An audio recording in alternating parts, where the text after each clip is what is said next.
노동 판례 백선 15번째. 최저임금의 적용을 위한 비교 대상 임금 2006타 64245 판결 오상호 창원대 법학과 교수의 글입니다. 1.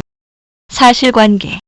원고들 X는 자동차 운전학원의 도로주행 강사로 근무하다 퇴직하였는데 피고학원장 Y는 시간당 1,900원에 일일 8시간, 토요일 4시간의 기본급 지급, 시간외 수당 150%, 주휴 수당 100%, 휴일 수당 시간당 4,000원, 특근 수당 300% 및 퇴직금을 지급하였다. 이외에도 근속 수당을 근속 3개월 미만 시 월 3만원부터 차등적으로 매월 일정액을 지급하되 결근 시에는 일할 공제하였고 연수 수당을 실근로 시간에 따라 차등적으로 매월 일정액을 지급하되 최저한도 4만원은 보장해 주었다. X는 임금이 최저임금 수준에 미치지 못한다는 이유로 부족 임금 차액과 이를 기초로 계산된 각종 수당 및 퇴직금의 지급을 요구하였다. 그러나 Y는 근속 수당과 연수 수당이 통상임금에 포함되고 설령 고정적이지 않다는 이유로 최저한도를 초과한 연수 수당이 통상임금에 포함되지 않더라도 연수 수당은 최저임금을 보전해주기 위해 지급한 수당이므로 최저임금을 초과한다고 주장하였다. 2. 판결의 내용. 대법원은 최저임금법 제6조 제4항 및 시행규칙 제2조의 별표 1의 항목을 제외한 임금액과 최저임금액을 비교하여 판단해야 한다고 하면서 근속수당은 소정 근로시간 또는 근로일에 대해 매월 1회 이상 정기적으로 지급되는 임금이므로 최저임금 적용을 위한 임금에 산입된다고 판시했고 주휴수당도 별표 1의 비교 대상 임금에서 제외되는 임금이 아니므로 최저임금 적용을 위한 임금 산정에 가산해야 한다고 하여 하급심과 달리 근속수당과 주휴수당을 최저임금에 산입해야 한다는 취지를 분명히 하였다. 또한 최저임금법 시행령에서 정한 일주 또는 월의 소정 근로시간은 근기법 시행령의 일주 또는 월의 통상임금 산정 기준 시간 수와 같지 않다고 지적하였다. 그리고 연수수당 지급 계약의 효력에 대해서는 근로자와 사용자가 최저임금의 적용을 위한 임금에 산입되지 않는 임금을 산입하여 미달분을 보전하기로 한 약정은 무효다라고 하였다. 3. 해설. 비교 대상 임금에 포함되는 임금의 범위. 비교 대상 임금의 개념과 범위. 근로자의 약정 시간급이 법정 최저 시간급에 미달하는 경우 임금 약정은 무효가 되고 그 미달분은 최저임금으로 대체되므로 미달 여부를 판단하려면 최저임금 적용을 위한 임금, 즉 비교 대상 임금에 산입되는 임금의 범위가 확정되어야 한다. 이에 대해 하급심과 대법원은 산입 인정 범위에서 큰 차이를 보였다. 하급심이 최저임금 포함 범위의 판단 기준으로 통상임금 개념을 원용한 것과 달리 대법원은 비교 대상 임금이라는 개념을 채택해 사용하고 있는데 이는 최저임금법 제6조 제4항의 최저임금 적용을 위한 임금을 의미하며 세부적인 항목은 시행규칙 제2조 별표 1에 위임하고 있다. 최저임금에 산입하지 않는 임금의 범위인 별표 1의 내용을 이렇다. 매월 1회 이상 정기적으로 지급하는 임금의 임금 1. 1개월을 초과하는 기간의 출근 성적에 따라 지급하는 정근수당 2. 1개월을 초과하는 일정 기간의 계속 근무에 대하여 지급하는 근속수당 3. 1개월을 초과하는 기간에 걸친 해당 사유에 따라 산정하는 장려가급, 능률수당 또는 상여금 4. 그 밖의 결혼수당, 월동수당, 김장수당 또는 체력 단련비 등 임시 또는 돌발적인 사유에 따라 지급하는 임금 5.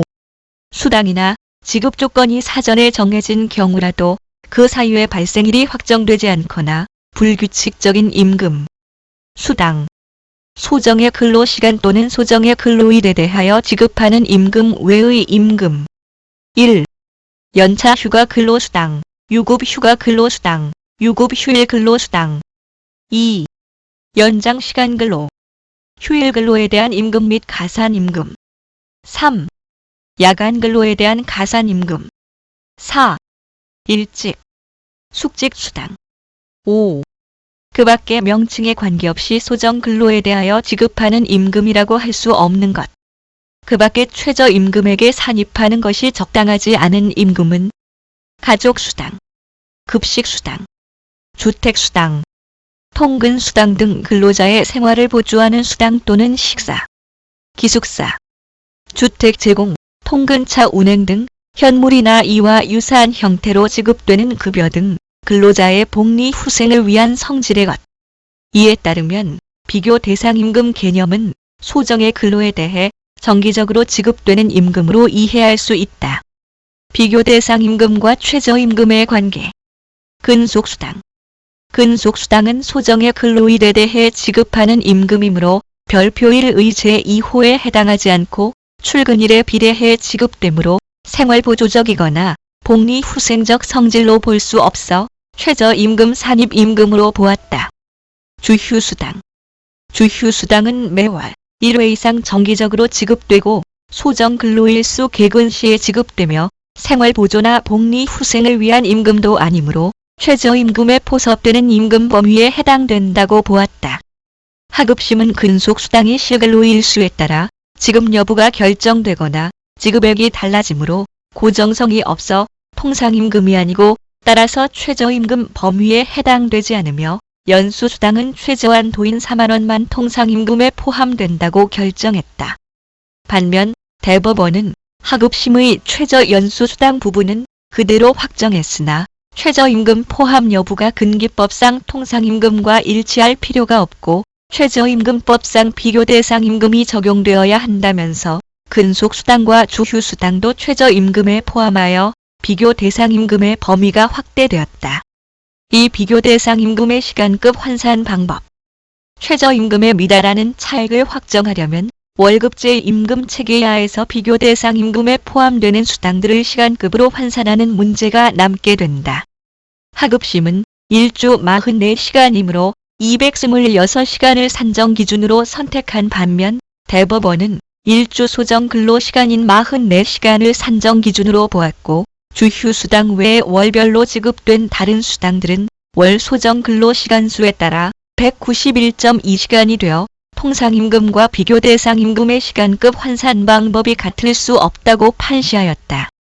결과적으로 하급심은 시간당 기본급 1,900원과 시간당 연수수당 178원의 합계인 시급 2,078원이 시급 통상임금이 되는데 반해 대법원은 시간당 연수수당 209원, 시간당 주휴수당 345원, 시간당 근속수당 157원에 시급 1,900원을 더해 시급 2,611원이 되었다.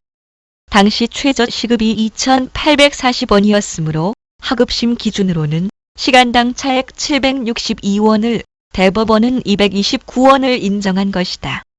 3. 최저임금에 미달하는 계약의 효력. 계약 당사자 간의 최저임금법상 비교대상임금에 산입될 수 없는 월 4만원을 초과하는 연수수당을 비교대상임금의 범위에 산입시켜서 최저임금 미달 부분을 보전하자고 체결된 약정의 효력에 대해서 대법원은 최저임금법 제6조 제3항의 강행적 효력에 위반되어 무효라고 판시하였다.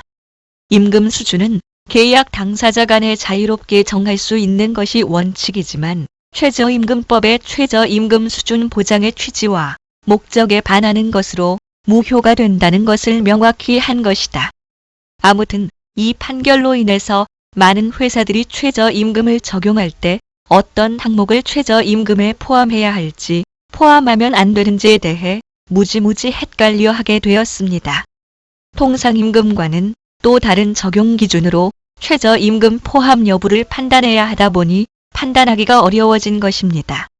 물론 우리나라 대다수 기업들의 임금 구조가 애매모호하게 이런저런 방식의 수당들을 만들어가면서 복잡한 것이 가장 큰 원인이기는 합니다. 도움이 되셨길 바랍니다. 들어주셔서 고맙습니다.